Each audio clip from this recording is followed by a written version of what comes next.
नमस्कार. चला, आज एका खूपच इंटरेस्टिंग प्रवासाला निघूया. भारतीय संविधानाच्या पहिल्या 51 कलमांच्या प्रवासाला. आता कलम किंवा कायदा हे शब्द ऐकून घाबरू नका, कारण आपण याकडे फक्त कायद्याच्या नजरेतून नाही पाहणार. ही तर खरं तर एक देश कसा घडवला गेला त्याची गोष्ट आहे.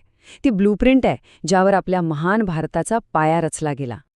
मग प्रश्न नेमका हाच आहे की आपण संविधानाकडे एक किचकट, रूक्ष, कायदेशीर डॉक्युमेंट म्हणून बघणार आहोत, की मग एक राष्ट्र उभारण्याची, एक देश घडवण्याची गाथा म्हणून समजून घेणार आहोत? मला वाटतं दुसरा पर्याय जास्त चांगला आहे, नाही का? चला तर मग या गोष्टीत आणखी खोलवर शिरूया. आणि ही सगळी गुंतागुंतीची गोष्ट सोपी करण्यासाठी आपण एक कल्पना करूया. विचार करा की भारत म्हणजे एक खूप मोठं घर आहे. हो, एक विशाल घर. आणि याच घराच्या कल्पनेतून आपण संविधानाचा पाया अगदी सोप्या भाषेत समजून घेणार आहोत. बरं, मग आता मला सांगा, कोणतंही घर बांधायचं असेल तर सगळ्यात पहिली पायरी काय असते? अर्थात त्या घराची जमीन कुठे आहे, त्याच्या सीमा काय आहेत हे ठरवणं, बरोबर? आपलं संविधान हे अगदी असंच काम करतं. त्याचा भाग 1 म्हणजे कलम 1 ते 4 आपल्या भारत नावाच्या घरासाठी नेमकं हेच करतात, देशाचा नकाशा रेखाटतात. आणि हे किती हुशारीने केलंय बघा, स्टेप बाय स्टेप. पहिलं, कलम 1 ह्या घराला नाव देतं इंडिया, म्हणजेच भारत. मग कलम 2 म्हणजे घरात नवीन खोल्या जोडण्याचा अधिकार. म्हणजे काय, तर संसद नवीन राज्य भारतात सामील करून घेऊ शकते. तिसरं, कलम 3 म्हणजे घराच्या आतला नकाशा बदलण्याची सोय. राज्यांच्या सीमा बदलायच्या असतील किंवा नावं बदलायची असतील तर ते करता येतं. आणि सगळ्यात महत्त्वाचं, कलम 4 सांगतं की हे सगळे बदल अगदी सोपे आहेत. यासाठी काही मोठी घटना दुरुस्ती करायची गरज नाही. साध्या बहुमताने हे शक्य आहे. विचार करा, किती दूरदृष्टी होती त्या लोकांची. चला तर मग घराचा नकाशा तयार झाला, सीमा ठरल्या. आता पुढचा प्रश्न अगदी साहजिक आहे, या घरात राहणार कोण? हो ना, म्हणजे या देशाचे नागरिक कोण असतील? आणि याच प्रश्नाचं उत्तर आपल्याला मिळतं संविधानाचे भाग 2 मध्ये. बघा, देशाच्या सीमा ठरवल्यानंतर या राष्ट्रीय कुटुंबात कोण कोण सदस्य असतील हे ठरवणं किती महत्वाचं होतं, नाही का? खास करून फाळणीच्या त्या काळात. त्यामुळे तेव्हाच्या परिस्थितीनुसार नागरिकत्वाचे नियम अगदी स्पष्टपणे ठरवले गेले. एक महत्वाचं तत्त्व होतं, दुहेरी नागरिकत्वाला अजिबात परवानगी नाही. आणि सगळ्यात मोठी गोष्ट, भविष्यात नागरिकत्वावर कोणताही कायदा बनवण्याचा अंतिम अधिकार फक्त आणि फक्त संसदेलाच असेल, हे तेव्हाच पक्कं करण्यात आलं. ठीक आहे, आता घर झालं, घरातले सदस्य ठरले. आता वेळ आहे घराच्या सगळ्यात महत्त्वाच्या भागाची, घराचे पक्के नियम. आणि हे असे नियम आहेत ज्यांच्याशी कोणतीही तडजोड केली जाऊ शकत नाही. आपण बोलतोय संविधानाच्या भाग 3 बद्दल, म्हणजेच आपले मूलभूत अधिकार. हे खरं तर प्रत्येक नागरिकाचं सुरक्षा कवच आहे. आपलं संविधान आपल्याला मुख्यत्वे 6 प्रकारच्या हमी देतं. हो, मी यांना नियम नाही तर हमी म्हणतो.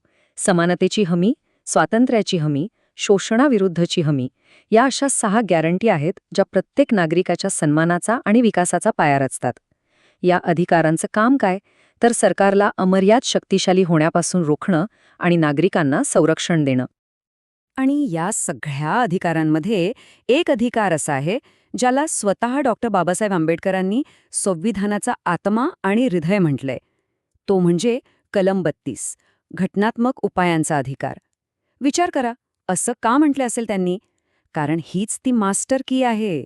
समजा तुमचा इतर कोणताही अधिकार कोणी हिरावून घेतला तर हे कलम तुम्हाला थेट कोर्टात जाण्याचा हक्क देतं. या एका कलमाशिवाय बाकीचे सगळे अधिकार फक्त कागदावरचे शब्द ठरले असते, नाही का? तर बघा, आपल्या घराचा नकाशा तयार आहे, कुटुंबातले सदस्य ठरलेत आणि घरातले पक्के नियमही बनले आहेत. पण कोणतंही घर फक्त नियमांवर चालतं का? नाही. त्या घराची काही स्वप्न असतात, काही ध्येय असतात. आणि आपल्या भारत नावाच्या या घराची स्वप्न काय आहेत, हेच आपल्याला संविधानाचा भाग 4 सांगतो. आणि इथेच मूलभूत अधिकार आणि निर्देशक तत्वांमधला फरक समजून घेणं खूप महत्वाचं आहे. हे आपल्या संविधानाच्या रचनेचं एक सौंदर्य आहे. बघा, मूलभूत अधिकार म्हणजे सरकार काय करू शकत नाही याची यादी, आणि ते कोर्टात लागू होतात.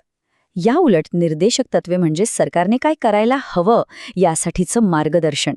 ते कोर्टात लागू होत नाहीत, पण ते सरकारसाठी एका नैतिक कंपास, एका मोरल कंपाससारखं काम करतात. आणि मग ही स्वप्न आहेत तरी काय? ही एका उत्तम, प्रगतिशील भारताची स्वप्न आहेत.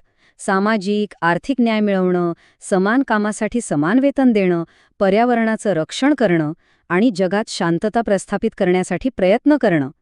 ही ती आदर्श आहेत ज्यांच्या दिशेने या देशाने सतत चालत राहावं अशी अपेक्षा आहे. तर अशा प्रकारे आपण आपल्या राष्ट्राच्या ह्या ब्लूप्रिंटचे सगळे महत्वाचे भाग एक एक करून जोडले आहेत आणि आता आपल्यासमोर एक संपूर्ण चित्र उभं राहते, नाही का? अगदी थोडक्यात सांगायचं झालं तर भाग 1ने आपल्या घराचा नकाशा रेखाटला, भाग 2ने या घरात कोण राहणार ते सदस्य ठरवले, भाग 3ने घराचे पक्के नियम म्हणजेच आपले मूलभूत अधिकार दिले आणि भाग 4ने या घराची स्वप्न काय असतील ती ध्येय ठरवली. बघा, झाली की नाही एका राष्ट्राची संपूर्ण ब्लूप्रिंट तयार? पण थांबा, ही गोष्ट तर 70 वर्षांपेक्षा जुनी आहे. मग हे सगळं आज समजून घेतल्यानंतर एक खूप महत्वाचा प्रश्न आपल्या सगळ्यांसमोर उभा राहतो.